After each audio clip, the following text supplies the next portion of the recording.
Hey, what's up, guys? I'm BTC. I am back once again with Skill. Hey, how's it going, guys?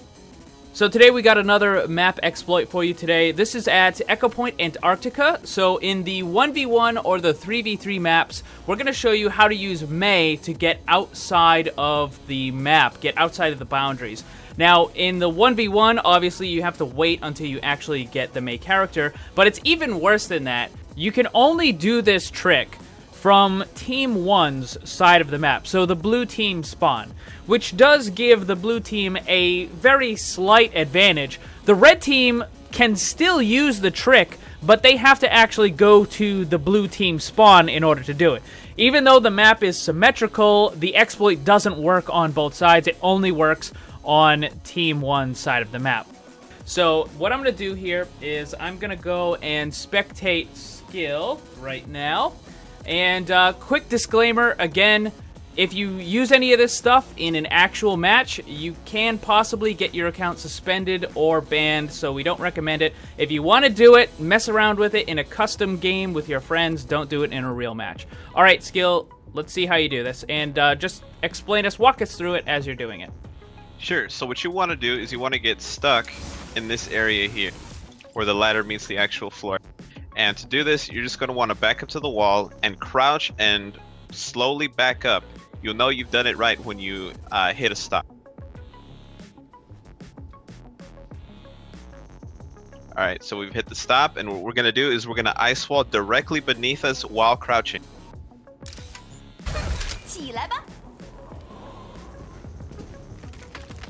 Alright, so now Skill is out of bounds, and of course the benefit to this is you can get to a lot of different places that you're not supposed to, but you can also attack into the map, but nobody that's in the map can actually attack you.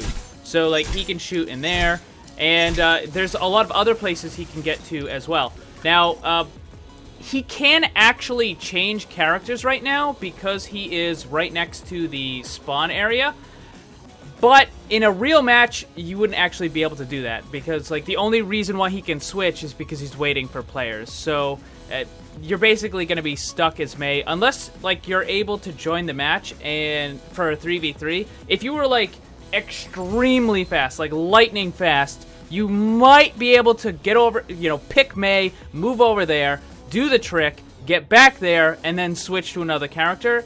Even then, it might still, like, move you back into the room. We don't know because it happens so fast that it might not even be possible. So, for all intents and purposes, you can just get outside with Mei, and now Skill can show you that he can, like, move around, and again, he can attack outside, and you can go around the other side here, like on the edge of the walls. So, if he were to drop down into that little area right there, let me switch to camera mode, and I can go outside, and you can see that he's on the outside of the wall. He can attack in, and like how far around can you actually go with this? So if we're only playing Mei, then we're very limited. Only this area that I've shown so far is where we can go. But that's not the point. The point is that you can't lose in this situation. All right, so this is a little bit more than just getting outside the walls. In a 1v1, if you use this trick and the other person doesn't know how to, then it's impossible for you to lose. If they're dumb enough to come over near the wall, then you can kill them. If they don't, then it's just going to end in a draw. But if they don't know how to do this trick, then it is impossible for you to lose. Now, in the 3v3, it's a little bit of a different situation because you can pick Mei every single time. And when you pick Mei, you can put yourself outside of the wall, and you can make it so that your 3v3 team will never, ever lose. Basically, if the other two people on your team die, you as Mei can simply put yourself outside of the wall, and then they can never actually hit you. They can never attack you.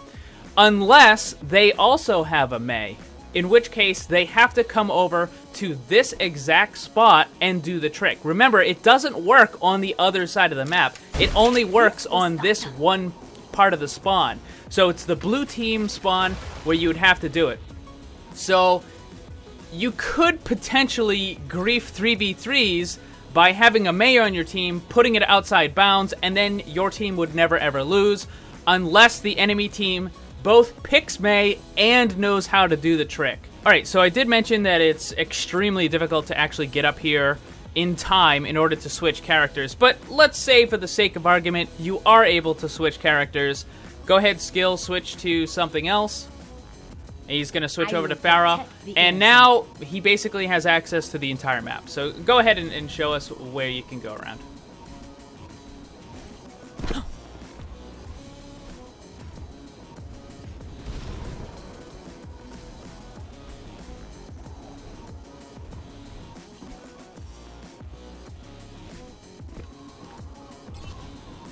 And remember, he can fire inside the map at any point,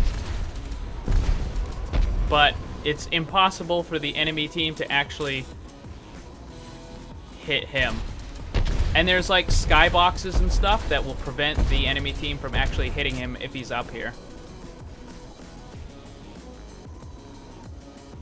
So that's just like ridiculous. But again, trying to actually get up there and switch to another character in time is going to be extremely difficult.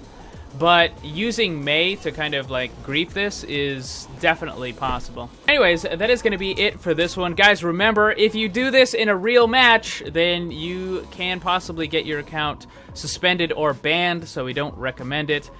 We just did it because we think that these sorts of exploits are really interesting and fun to show. And of course, the faster Blizzard sees it, the sooner it will get fixed. But that is it for this one. Thank you very much for watching. Skill, thank you for joining me.